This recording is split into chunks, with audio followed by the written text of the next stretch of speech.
हाँ जी। तो क्या हाल है? उम्मीद करता हूँ बहुत अच्छे। हम्म। तो एक बार फिर स्वागत है आप लोगों का। अकाउंट्स अवेलेबल है कि इस प्लेटफॉर्म पर जहाँ पर करते हैं हम आपके सिलेबस की 100% कवरेज। तो खैर, आज करनी है हम लोगों को चैप्टर नंबर 8 जर्नल, जो कि एक शानदार ज़बरदस्त बेहतरीन चैप्टर है। ध्यान रखिएगा, ये वो चैप्टर है जो आपके अकाउंट्स की नींव बनाता है। नींव मतलब बेसिक फाउंडेशन तैयार करता है। और बहुत अच्छे से आप समझ सकते हो ये बात कि अगर आपकी नींव ही कमज़ोर रह गई, बताओ, जानते नहीं हम ये बात कि अगर किसी इमारत की, किसी किसी बिल्डिंग की, किसी घर की अगर नींव ही कमज़ोर हो जाए तो क्या होता है उसके साथ? बहुत अच्छे से समझते हैं, जानते हैं हम। चाहे कितना भी अच्छा, कितना भी बेहतरीन, कितने भी प्रयास कर लिए जाएं, अगर नींव कमज़ोर रह गई तो ऐसे सिचुएशन में दिक्कतें और समस्याएं तो आपको झेलनी ही पड़ेंगी। और अगर नींव आपकी मजबूत हुई तो कोई दिक्कत नहीं है जी। आगे चल के आप 2 फ्लोर डालो, उसके ऊपर एक और फ्लोर डालो, जितने मर्जी चैप्टर करो, आगे जाके जितनी मर्जी पढ़ाई करो। तो अगर ये चैप्टर नंबर 8 जर्नल सिर्फ कोई चैप्टर नहीं बल्कि पूरी की पूरी अकाउंट्स का आपका फाउंडेशन बनकर साबित होगा, ध्यान रखिएगा। तो ये सिर्फ और सिर्फ एक चैप्टर के तौर पर इसको ना पढ़िएगा। अगर चैप्टर नंबर 8 जर्नल हमने नहीं पढ़ा तो निश्चित तौर पर चैप्टर नंबर 9, 10, 11, 12 आगे का कुछ भी नहीं पढ़ सकते हम। तो ये इन सारी बातों से मुझे जतानी थी सिर्फ और सिर्फ चैप्टर नंबर 8 की इंपॉर्टेंस। तो खैर, इसी के साथ में करते हैं बातों की शुरुआत। तो चलिए, बोलिए प्रेम से बोलो, क्या क्या क्या बोलो, प्रेम से बोलो राधे राधे। तो चलिए खैर, अच्छी सी शानदार सी बढ़िया सी करते हैं जी शुरुआत। क्या है जर्नल, क्या नहीं है, क्या ये बताता है, क्यों ये है, क्या सब कुछ है, तो ये सब कुछ बातें करते हैं। तो आओ जरा शुरू करें। तो देखो, हमने अभी तक की अकाउंटिंग के अंदर जान लिया था कि अकाउंटिंग क्या है। अकाउंटिंग एक प्रोसेस है जिस प्रोसेस के अंदर काम काफ़ी सारे किए जाते हैं। सबसे पहले डेटा को रिकॉर्ड किया जाता है, देन उसके बाद में ये चैप्टर नंबर 1 में जाना था हम लोगों ने, है ना, चैप्टर नंबर 1 के अंदर, कि देन फर्दर डेटा को क्लासीफाई किया जाता है, देन फिर फर्दर डेटा को समराइज भी किया जाएगा और सबसे आखिरी में एनालाइज करके चलेंगे हम। ठीक है, तो ऐसा करके कुछ जाना था हम लोगों ने चैप्टर नंबर 1 के अंदर। और देखो, ये सारे काम करने के लिए अपने कोई ना कोई डॉक्यूमेंट बनाए जाते हैं। भाई, अकाउंटिंग का तो नाम ही क्या है, फाइनेंशियल डेटाबेस, जहां हम ढेरों सारे बहुत सारे अलग अलग डॉक्यूमेंट बनाया करते हैं। जहां डेटा को रिकॉर्ड करने के लिए एक डॉक्यूमेंट बनाया जाता है, हमारा अपना सभी का प्यारा जर्नल नाम का डॉक्यूमेंट। डेटा को क्लासिफाई करने के लिए भी एक डॉक्यूमेंट बनाया जाता है, हमारा सभी का अपना दुलारा लेजर नाम का डॉक्यूमेंट। देन बनाया जाता है समराइज करने के लिए अपना ट्रायल बैलेंस, और एनालाइज करने के लिए तो अपनी बनाई ही जाती हैं फाइनेंशियल स्टेटमेंट, जिनके अंदर बैलेंस शीट और प्रॉफिट एंड लॉस अकाउंट आते हैं, है ना, ऐसे करके बातें हैं। तो अलग अलग काम को बताने के लिए, करने के लिए, दिखाने के लिए अलग अलग डॉक्यूमेंट बनाए जाते हैं। जिसमें से सबसे पहला कदम क्या है? तो सबसे पहला कदम है रिकॉर्डिंग ऑफ डेटा। और ऑब्वियस सी बात है कि अकाउंटिंग क्या है, एक सिस्टम है, एक प्रोसेस है, तो कोई तरीका, कुछ रूल्स तो होते ही होंगे। तो यहां पर जर्नल नाम का जब हम डॉक्यूमेंट बनाएंगे तो भैया उसको बनाने के सोफिस्टिकेटेड कुछ एक रूल्स फॉलो करने हैं आप लोगों को। और वो जो सबसे पहली क्लास में हमने जाना था ना, सबसे पहली क्लास में क्या जाना था सर जी हमने? तो हमने जाना था कि हमारी अकाउंटिंग दुनिया में जितनी भी चीजें होती हैं वो 4 हिस्सों में होती हैं, या तो एसेट्स, या फिर लायबिलिटी। और देखो, आज की क्लास में हमें समझ में आएगा कि वो जो बाइफर्गेशन था, जो मैंने इतनी शिद्दत से कराया था, कहा था कि याद रखना, ध्यान रखना कि क्या एसेट है। अब जिनको क्लियर है कि भाई कैश एक एसेट है, लोन एक लायबिलिटी है, डेटर एक एसेट है, क्रेडिटर एक लायबिलिटी है, तो उन लोगों के लिए बातें बहुत आसान होने वाली हैं। और जिन्होंने नहीं पढ़ा, तो भाई मैं तो अभी भी कहूँगा कि पहले पीछे के चैप्टर जाके पढ़ लें। हो सकता है कि ये चैप्टर, ये लेक्चर देखकर आपको बातें समझ तो आ जाएं, लेकिन हाँ, अच्छे से पढ़ते हैं, गहराई से जानते हैं, तो थोड़ा बेटर वे में अच्छे तक आत्मा तक बातें समझ पाती हैं हमें। ठीक है जी। तो चलो खैर, फिलहाल के लिए तो मैं यही बात करता हूं कि जो जर्नल के रूल्स हैं हमारे, वो बेसिकली क्या हैं कि जितनी भी चीज़ें हैं हमारी, जैसे कि एसेट है, लायबिलिटी है, एक्सपेंस है, इनकम है, तो उनके बढ़ने पर और कम होने पर कुछ एक रूल्स फॉलो होते हैं। क्या? जैसे कोई भी अगर एसेट जब कहीं भी आपका इंक्रीज होगा तो हमेशा डेबिट किया जाएगा। डेबिट को शॉर्ट फॉर्म में DR डॉट लिख दिया जाता है, तो डेबिट किया जाएगा। और जब कहीं भी अगर कोई एसेट कम होगा, तो क्रेडिट कर दिया जाएगा मेरे मुन्ने। और क्या यहाँ पर ये क्रेडिट वर्ड का मतलब ऐसा कुछ है कि उधार नहीं, यहाँ क्रेडिट वर्ड का मतलब ये नहीं है। अकाउंटिंग प्रिंसिपल के अंदर एक प्रिंसिपल पढ़ा था हम लोगों ने, कौन सा है, बता कौन सा, ड्यूल एस्पेक्ट कंसेप्ट, जो कहता था कि जब कहीं भी कोई भी ट्रांजैक्शन रिकॉर्ड होती है तो उसका हमेशा दोहरा इफेक्ट होता है, और वो दोहरा इफेक्ट, डबल इफेक्ट क्या है, number 1 is a debit and number 2 is a credit. अब वहां तो नाम पढ़े थे, यहां हम उन चीजों का इस्तेमाल करने वाले हैं मेरे बच्चा। तो चलो खैर मुद्दे की बात देखो, अब ये डेबिट क्रेडिट का मीनिंग क्या है वो अभी थोड़ी देर बाद समझ आएगा, धीरे धीरे समझ में आएगा, है ना। अभी तो बस खा लो इसे, गले से नीचे उतरेगा अभी ये थोड़ी देर बाद, ठीक है, चिंता ना करिए। खैर इसके अलावा एसेट्स को जब कहीं भी इंक्रीज, जब कहीं भी एसेट कोई भी बढ़ता है तो डेबिट किया जाता है, कम होने पर क्रेडिट किया जाता है। लायबिलिटी के रूल तो बिल्कुल उल्टे चलते हैं, जब कहीं भी कोई भी लायबिलिटी इंक्रीज होती है तब क्रेडिट की जाती है, और जब कहीं भी डिक्रीज होती है, कम होती है, तब डेबिट की जाती है, ठीक है जी। तो ऐसे करके बातें हैं कि एसेट्स के बढ़ने पर डेबिट, कम होने पर क्रेडिट। लायबिलिटी के तो उल्टे रूल चलते हैं बिल्कुल ही। एक्सपेंसेस में तो कोई दिक्कत ही नहीं है, एक्सपेंसेस को तो देखते के साथ ही आप, एक्सपेंसेस के केस में कभी भी कम या ज्यादा होने की कोई बातें नहीं है, हमेशा ही उनको डेबिट किया जाएगा। और लायबिलिटी के इनकम के केस में भी कोई भी परेशानियां नहीं है, हमेशा ही आप उनको क्रेडिट करके चलेंगे। और देखो वाकई में ये debit credit, debit credit, debit credit, ये आखिर है क्या चीज़ है, ये वक्त के साथ में अभी धीरे धीरे बस चंद मिनट बाद ही समझ में आ जाने वाली है। बहुत हल्का फुल्का सा कुछ बोलूं तो जैसे मैथ्स के अंदर किसी भी चीज़ को बढ़ाने के लिए, किसी भी चीज़ को इंक्रीज करने के लिए हम एडिशन नाम का प्रोसेस फॉलो करते हैं, और कम करने के लिए हम माइनस, सब्सट्रैक्शन, डिडक्शन नाम का प्रोसेस फॉलो करते हैं। तो ऐसी अकाउंटिंग की दुनिया में कभी नहीं करते हम प्लस माइनस, हम प्लस माइनस, एडिशन, सब्सट्रैक्शन का प्रोसेस फॉलो नहीं करते, बल्कि अक्सर कई बार किसी चीज को इंक्रीज करने के लिए डेबिट और डिक्रीज करने के लिए क्रेडिट किया करते हैं मेरे बाबू। और कई बार उल्टा भी हो सकता है बताओ, कि एसेट्स के केस में तो इंक्रीज के केस में डेबिट और डिक्रीज के केस में क्रेडिट, जबकि लायबिलिटी में तो इंक्रीज पर क्रेडिट किया जाएगा जबकि डिक्रीज पर डेबिट किया जाएगा। तो ये डेबिट क्रेडिट कुछ प्लस और माइनस करने का सब्स्टिट्यूट है, एक तरह का अल्टरनेटिव है, और बाकी अभी आएंगी बातें समझ में। तो देखो ये जो छोटी सी टेबल है, जो रूल्स हैं, ये कोई छोटे मोटे रूल नहीं, ये चैप्टर नंबर 8 के नहीं, बल्कि मान के चलो आपकी जिंदगी भर तक के रूल हो गए। ध्यान रखिएगा, अकाउंटिंग दुनिया में आए हैं, गोता लगाएंगे तो डेबिट क्रेडिट को बिल्कुल आत्मा में बसाएंगे, ठीक है जी, डेबिट क्रेडिट को बिल्कुल आत्मा में बसाएंगे। चलिए खैर, तो क्वेश्चन देखते हैं हम, क्वेश्चन कैसे होते हैं। अब देखो क्वेश्चन में क्या लिखा होता है, पास द नेसेसरी जर्नल एंट्री। आपको बोला जाता है कि भैया जर्नल एंट्री पास कर दो, और देखो क्वेश्चन देखने में अगर देखने में देखो तो बिल्कुल अकाउंटिंग इक्वेशन का जैसा है। जैसे कि मानो कि आपको ढेरों सारी ट्रांजैक्शन दी हुई हैं, और बस इतना सा अंतर है कि वहां तो बोलते थे कि प्रिपेयर अकाउंटिंग इक्वेशन, आप फिर अकाउंटिंग इक्वेशन का फॉर्मेट बनाते थे, फिर चीज़ों को एग्जीक्यूट करते थे। यहां इतना अंतर है कि बोल दिया है पास द नेसेसरी जर्नल एंट्रीज। अब ऑब्वियस सी बात है कि अकाउंटिंग इक्वेशन का अलग फॉर्मेट था, जर्नल का अपना अलग फॉर्मेट होगा। अकाउंटिंग इक्वेशन जो चैप्टर नंबर 5 के अंदर आपने पढ़ा था उसका अलग फॉर्मेट था। अब ऑब्वियस सी बात है कि देखो अकाउंटिंग में तो जो भी आप जब कहीं भी अलग अलग डॉक्यूमेंट बनाओगे ना भाई, जर्नल बनाओगे उसका अपना एक फॉर्मेट है, लेजर बनाओगे उसका अपना फॉर्मेट है, ट्रायल बैलेंस बनाओगे उसका अगला अपना फॉर्मेट है। और ऐसा नहीं है फॉर्मेट में परेशान हो जाओगे आप, बड़े आराम से याद भी हो जाते हैं फॉर्मेट, ज़्यादा कोई दिक्कतें नहीं आती हम लोगों को, ठीक है जी, बहुत समझदार हैं हम। तो सबसे पहला काम तो ये होता है कि भैया जर्नल का फॉर्मेट कैसा होता है, ठीक है, और फिर उसके बाद में कि उन ट्रांजैक्शन को आखिर उस फॉर्मेट में लिखते कैसे हैं, ठीक है। तो ऐसे करके बातें हैं। तो सबसे पहले और भाई ये पेपर में ये बना हुआ नहीं आएगा, लेकिन ठीक है आप लोगों के रेफरेंस के लिए मैं यहाँ पर लिख देता हूँ कि हाँ भाई जब कहीं भी कोई भी अगर सपोज करो एसेट की बातें हुई, या बाई चांस लाइबिलिटी की बातें हुई, या कभी भी कोई भी एक्सपेंस की बातें हुई, या इनकम की बातें हुई, तो हमारे रूल्स क्या चलेंगे। एग्जाम में तो ऑब्वियसली भाई ये चीज़ें नहीं होंगी rules of a journal, but ठीक है अब मैं बार बार ओरल अगर बोलूँगा तो हो सकता है कि आप लोगों को दिक्कत आई, तो इसलिए मैं तो लिख रहा हूँ कि एसेट जब कहीं भी इंक्रीज होगा तो डेबिट होगा, डिक्रीज के केस में क्रेडिट, और लाइबिलिटी के केस में तो इंक्रीज के केस में क्रेडिट जबकि डिक्रीज के केस में डेबिट होगा। एक्सपेंसेस तो हमेशा ही आपके डेबिट किए जाते हैं, ठीक है जी, हमेशा ही डेबिट किए जाते हैं, और इनकम तो हमेशा ही आपकी क्रेडिट की जाती है। एक्सपेंसेस और इनकम के केस में तो इंक्रीज और डिक्रीज होने की बातें ही नहीं है। जो इंक्रीज और डिक्रीज होने की बातें हैं वो सिर्फ एसेट्स और लायबिलिटी के केस में ही है, ध्यान रखिएगा मेरे बाबू, ठीक है जी। खैर तो अब सबसे पहले तो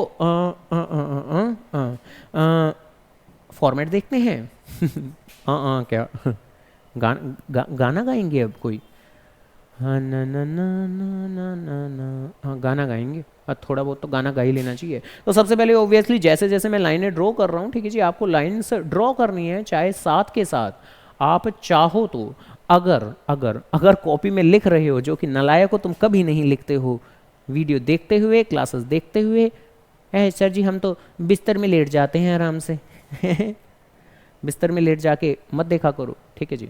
तो एक इधर हमारा कॉलम होता है सीरियल नंबर का कॉलम, ठीक है जी। बहुत बार क्वेश्चन के अंदर ट्रांजैक्शन के आगे डेट लिखी होती है, तो वहां आप उसे डेट का कॉलम भी बना सकते हो। इसके अलावा बिल्कुल यहां राइट हैंड कॉर्नर पर आप एक बनाते हो अमाउंट का कॉलम। भाई आपको दो तरह के कॉलम बनाने हैं, एक ऐसा कॉलम जो क्रेडिट की अमाउंट को रिफ्लेक्ट करे, और साथ में एक ऐसा कॉलम जो डेबिट की अमाउंट को रिफ्लेक्ट करे। तो ये जो दो कॉलम हमने बनाए हैं, कोशिश हमें रखनी है कि इनकी जो विड्थ है वो बिल्कुल बराबर रहे। और जो दो कॉलम है ये दो अमाउंट को रिप्रेजेंट कर रहे हैं। Number 1 is a debit amount, number 2 is a credit amount. मेरे बावरे हैं, पिया बावरे, पिया बावरे नहीं, राधे राधे के बावरे। चलो खैर, और एक ये छोटा सा कॉलम। तो देखो फॉर्मेट दिखने में जो कि है वो तो ऐसा सा बनेगा आपका, ऐसा सा ऐसा सा ऐसा सा बनेगा। और जहां लिखना क्या क्या होता है, तो यहां फॉर्मेट के अंदर है सीरियल नंबर, और यहां बहुत से क्वेश्चन में डेट दी होती है, तो डेट भी लिख सकते हैं हम, ठीक है जी। या तो सीरियल नंबर लिखेंगे या डेट लिखेंगे। यहां पर हम पर्टिकुलर्स कोड करते हैं, पर्टिकुलर्स पर्टिकुलर्स। एंड एक ये कॉलम होता है कुछ एल डॉट एफ डॉट, जिसकी कि अगर मैं फुल फॉर्म की बात करूं तो इसकी फुल फॉर्म है आपकी लेजर फोलियो। हालांकि इसका मीनिंग कब जानेंगे, तो ऑब्वियसली इस चैप्टर के बाद में ना journal which is a chapter number 8, इसके बाद का ही चैप्टर है chapter number 9 which is a ledger. तो ऑब्वियसली LF यानी लेजर फोलियो का मीनिंग हम जब चैप्टर नंबर 9 करेंगे तब जानेंगे समझेंगे। अभी लिखना कुछ नहीं होता आपको इस कॉलम में, और बल्कि कभी भी नहीं लिखना। देखिए सर जी बना क्यों रहे हैं फिर है, जब लिखना ही नहीं है तो बना क्यों रहे हैं। तो नहीं जी, बनाना कंपलसरी। डेबिट ब्रैकेट में आप अमाउंट का साइन कोट कर सकते हो, क्रेडिट ब्रैकेट में अमाउंट का साइन सभी जानते हैं, हमारे अपने प्यारे प्यारे रुपीज़ का साइन ऐसा होता है, ठीक है जी। तो डेबिट ब्रैकेट में अमाउंट का साइन हमने लिख दिया। तो LF का कॉलम हम बनाते हैं जिसकी की रिलेवेंस आपको समझ में आएगी जब हम चैप्टर नंबर 9 करेंगे। बट हाँ फिलहाल के लिए कोई रिलेवेंस नहीं है उसकी, बनाना कंपलसरी है बट रिलेवेंस नहीं है, कुछ भी आएगा नहीं है उसके कॉलम में। और मोस्ट ऑब्वियसली जब कहीं भी आप कोई भी सोल्यूशन करते हैं तो भैया ऊपर हेडिंग तो डालनी कंपलसरी होती ही है। अकाउंटिंग इक्वेशन बना रहे हो तो ऊपर अकाउंटिंग इक्वेशन लिखो, जर्नल बना रहे हो तो ऊपर जर्नल आप जरूर लिखें, ठीक है जी। ऐसे करके बातें हैं। अब देखो हमें क्या करना है, कुछ नहीं, काफ़ी ज़्यादा आसान। हर ट्रांजैक्शन पढ़ते जाएंगे, उससे क्या इंक्रीज हो रहा है, क्या डिक्रीज हो रहा है, ऐसे करके कुछ सोचेंगे कि भाई क्या इंक्रीज हो रहा है, क्या आ रहा है, क्या जा रहा है। ये बातें क्लियर हो गई तो हमारा क्वेश्चन हो गया। अब जैसे फर्नीचर परचेज। अब देखो भाई क्या ये बातें कोई ज़्यादा लंबी चौड़ी हैं कि फर्नीचर जैसी मैं खरीदता हूं तो फर्नीचर नाम का एसेट तो मेरा इंक्रीज होगा, और भाई मेरी जेब से पैसा जाएगा कि कैश नाम का एसेट मेरा डिक्रीज होगा। भाई जैसे ही मैं फर्नीचर खरीदता हूं तो इससे मेरे बिजनेस पर प्रभाव क्या पड़ेगा। इस तरह के प्रभाव, इस तरह के इफेक्ट ऑल दो हमने अकाउंटिंग इक्वेशन में भी सीख तो लिए हैं, बट हाँ हो सकता है बहुत से बच्चे हों नालायक को, अगर आपने अकाउंटिंग इक्वेशन नहीं की तो उनके लिए मैं थोड़ा सा और डिटेल में बातें कर रहा हूँ और बेसिक सी बातें कर रहा हूँ। कौन सी, कि भाई फर्नीचर हमने खरीदा है तो ऑब्वियस सी बात है कि हमारी जेब से पैसा गया होगा, कैश मेरा कम हुआ होगा, बट कैश आपका एक एसेट की कैटेगरी में आता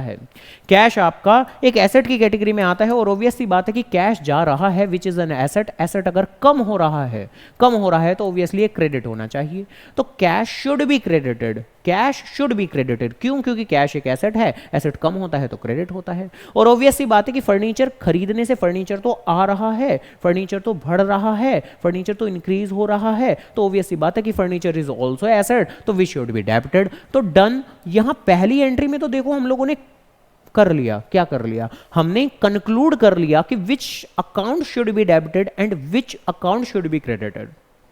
एटलीस्ट हमेशा हर ट्रांजैक्शन के अंदर एटलीस्ट एक अकाउंट डेबिट जरूर होगा, एक अकाउंट क्रेडिट जरूर होगा। तो वही आपको ढूंढना होता है क्वेश्चन में कि भैया कौन सा अकाउंट डेबिट होना है, कौन सा अकाउंट क्रेडिट होना है। और वंस आप एक बार वो ढूंढ लो, फिर उन चीजों को हम यहां लिखते हैं जर्नल के फॉर्मेट के अंदर, है ना मेरे बाबू। तो बस ऐसे करके बातें हैं, ठीक है जी। तो अब जैसे ही सपोज करो हमने आइडेंटिफाई कर लिया कि भैया furniture account should be debited, तो ठीक है लिखना शुरू कर देते हैं। आओ लिखें, यहां ऐसे लिखते हैं फर्नीचर अकाउंट को शॉर्ट में लिखते हैं A/C, और इसी ही अलाइनमेंट में यहां आगे चल के यहां लिख देते हैं ऐसे debit dot dot dot dot dot, या ऐसे करके ऐसे लंबी सी लाइन भी डाल सकते हो आप, कोई दिक्कत नहीं। और ऐसे नहीं ऐसे पूरी लंबी लाइन डाल दो ठीक है, इतनी लंबी नहीं डालनी, ठीक है जी। और कितने का फर्नीचर खरीदा है, 1 लाख रुपए का फर्नीचर खरीदा है सर जी, ठीक है जी। तो 1 लाख रुपए यहाँ पर ठीक है जी। तो फर्नीचर कौन सा अकाउंट डेबिट होना था, फर्नीचर अकाउंट डेबिट होना था, वो हमने लिख दिया है। Now which account should be credited, cash account should be credited. तो ठीक है, अब देखो जो डेबिट अकाउंट लिखा जाता है वो तो ऐसे लिखते हैं कि फर्नीचर अकाउंट और उसके आगे यहाँ पर डेबिट और डेबिट के कॉलम में लिख दिया। लेकिन जो अकाउंट क्रेडिट किया जाता है, जो अकाउंट क्रेडिट किया जाता है, तो उसके लिए ऐसे नहीं कि हाँ कैश अकाउंट और वहाँ क्रेडिट लिखने, नहीं ऐसे नहीं। उसे पहली बात तो थोड़ा सा अलाइनमेंट में आगे से सबसे पहले लिखा जाता है टू हमेशा लिखा जाएगा, ठीक है जी, टू, और फिर उस अकाउंट का नाम लिख दिया जाएगा जो अकाउंट आपका क्रेडिट हो रहा है। कैश अकाउंट आपका क्रेडिट हो रहा है, कैश A/C मतलब अकाउंट, तो कैश अकाउंट आपका क्रेडिट हो रहा है और इसी अलाइनमेंट में अब कैश के कॉलम में लिख देंगे हम 1,00,000 रुपए, और यहां नहीं लिखना है, ठीक है जी, यहां नहीं लिखना, ठीक है। ये कभी सोचो कि बिल्कुल समान भाव संत भाव है, हम जैसे डेबिट में यहाँ पर लिख दिया था तो क्रेडिट भी लिख देंगे, अगर लिखेंगे तो गलत हो जाएगा, ध्यान रखिएगा। कुछ एक बातें हैं जो प्रेजेंटेशन से रिलेटेड हैं और अकाउंट्स में कहीं भी प्रेजेंटेशन के साथ कोई छेड़खानी नहीं करनी, प्लीज कुछ भी कर लेना, प्रेजेंटेशन के साथ कोई छेड़खानी नहीं करनी। तो जो भी अकाउंट आपका डेबिट होगा उसे इस तरीके से डेबिट लिख दिया जाएगा, डेबिट के कॉलम में जो भी अकाउंट आपका क्रेडिट होगा उसे थोड़ा सा आगे से टू उसका नाम लिख दिया जाएगा और फिर क्रेडिट के कॉलम में लिख देंगे मेरे बावरे। तो डन, इसी के साथ में पहली ट्रांजैक्शन तो हमारी हो गई है। दूसरी की बात करते हैं। हर ट्रांजैक्शन की ऐसे करके ही बातें हम कर जाएंगे, ये हो जाएगा तो बात खत्म हो जाएगी। अब जैसे सेकंड ट्रांजैक्शन की अगर बात करें तो फिर से क्या क्या क्या क्या क्या लिखा है, cash deposited in a bank. अब बताओ, है बताओ भाई, cash deposited in a bank, cash को बैंक में जमा कराया है, और हम बहुत अच्छे बेहतर तरीके से जानते हैं कि कैश भी मेरा एक एसेट ही है और बैंक भी मेरा एक एसेट ही है, और कैश को बैंक में जमा कराया है तो बताओ बताओ बताओ क्या होगा, इससे क्या होगा भाई। कैश को बैंक में जमा कराया है तो कैश को बैंक में जमा कराते ही बैंक नाम का एसेट बढ़ जाएगा, और क्या फ्री में बढ़ेगा। जो कैश है, जो फिजिकल कैश है, कैश रिप्रेजेंट्स फिजिकल कैश, जो हमारे पास अवेलेबल रहता है, जो हमारे गले में होता है, जो हमारे पास रहता है फिजिकल, तो वो कम हो जाएगा। तो ऑब्वियस सी बात है कि हाँ भाई cash deposited in a bank, तो इससे मेरा bank which is a asset वो इंक्रीज हो जाएगा, और कैश जो फिजिकल कैश है वो मेरा कम हो जाएगा। और ऑब्वियस सी बात है कि ये दोनों के दोनों मेरे एसेट्स ही हैं, ऐसा तो नहीं है कि बैंक या कैश में से कोई लायबिलिटी या एक्सपेंस जैसी बातें हैं। भाई कैश भी मेरा एसेट है, बैंक भी मेरा एसेट है, ये बातें जानते हैं हम। मेरा फर्नीचर, बिल्डिंग, मशीन, ये सारी चीजें मेरे एसेट कहलाती हैं। तो ठीक है, जो एसेट इंक्रीज हो रहा है उसे डेबिट किया जाए, तो बैंक आपका इंक्रीज हो रहा है तो इसे डेबिट किया जाए, जो एसेट डिक्रीज हो रहा है इसे क्रेडिट कर दिया जाए मेरे बच्चा। तो डन, यहां से हमने आइडेंटिफाई कर लिया कि which account should be debited, bank account should be debited and which account should be credited, तो cash account should be credited. इसके अलावा कई बार बच्चों के दिमाग में ऐसे भी सवाल आते हैं क्या कि भाई मैं लिखूंगा कि भाई कौन सा अकाउंट डेबिट करना है, बैंक अकाउंट डेबिट करना है। तो बहुत बार बहुत से बच्चे कहते हैं कि सर जी क्या जरूरी है कि पहले जो अकाउंट डेबिट हो रहा हो उसे ही लिखा जाए, क्या जरूरी है? या हम ऐसा भी कर सकते हैं कि भाई कैश अकाउंट क्रेडिट हो रहा है तो पहले कैश का नाम लिख दो कि कैश, या टू करके कुछ भी लिख दो। तो जवाब है ना। जैसा कि मैं कह रहा हूं कि प्रेजेंटेशन के कुछ एक रूल्स हैं, तो उन रूल्स में से ही एक रूल्स है कि जो अकाउंट डेबिट होना है पहले उसे दिखाना है, पहले डेबिट के एस्पेक्ट को दिखाना है, बाद में ही आप क्रेडिट के एस्पेक्ट को दिखाओगे। आपकी मर्जी, आज तुम्हारी मर्जी नहीं चल रही, कहाँ चलती है तुम्हारी मर्जी? ना घर में, ना बाहर, ना पढ़ाई में, कहीं नहीं चल रही तुम्हारी मर्जी, तो तुम्हारी मर्जी नहीं है, ठीक है जी, ध्यान रखना। क्या एक दिन आएगा जब तुम्हारी मर्जी चलेगी? बिल्कुल चलेगी, है ना, फिर चलाना अपनी मन मर्जी, कोई दिक्कत नहीं है। लेकिन अभी तो पढ़ाई में तो बिल्कुल ना चलाना, फिर देखना नंबर कैसे कैसे आएंगे अपनी मर्जी चलाओगे तो।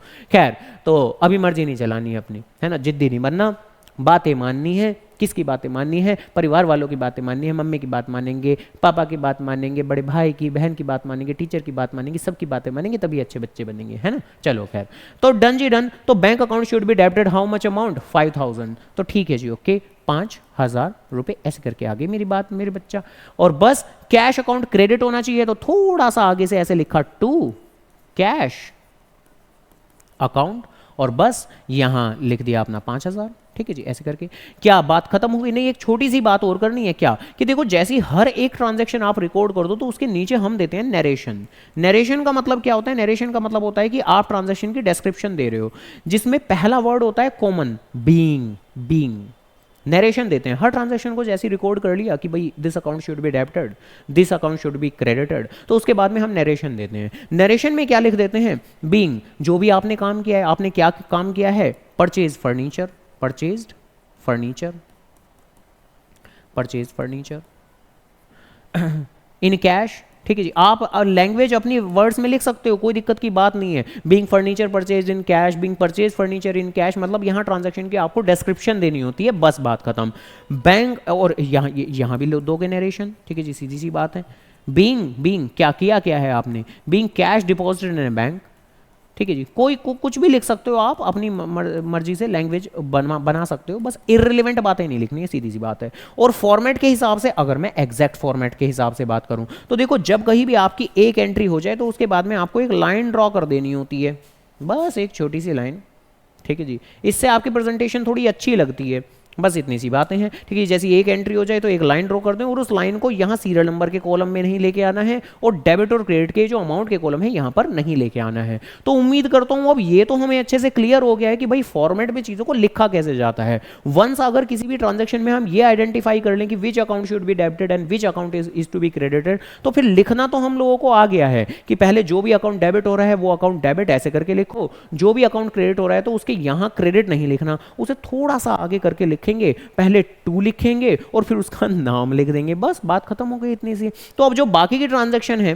ठीक है जी, वो आप लोग कर करके देखेंगे। बाकी मैं एक बार डिस्कस जरूर कर देता हूं फटाफट से, ठीक है जी। अब जैसे मशीन परचेज है 1 लाख रुपीज, और पेमेंट मैं बैंक से कर रहा हूं क्योंकि लिखा हुआ है पेमेंट मेड बाया चेक। तो मशीन खरीदी है तो ऑब्वियसली मशीन नाम का एसेट इंक्रीज होगा, और मशीन नाम का एसेट इंक्रीज हो रहा है तो दिस शुड बी डेबिटेड।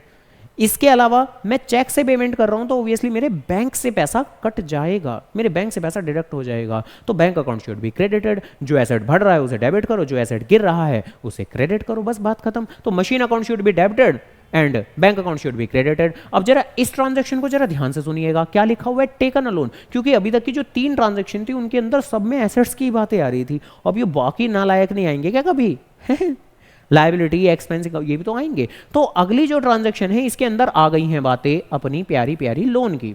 तो क्या लिखा हुआ है, taken a loan of 10 lakh rupees from SBI bank. अब भाई किया क्या, हमने लोन लिया है। लोन लेने से पैसा आता है या लोन लेने से पैसा जाता है, बताओ बताओ बताओ, है? लोन लेने से पैसा आता है या जाता है?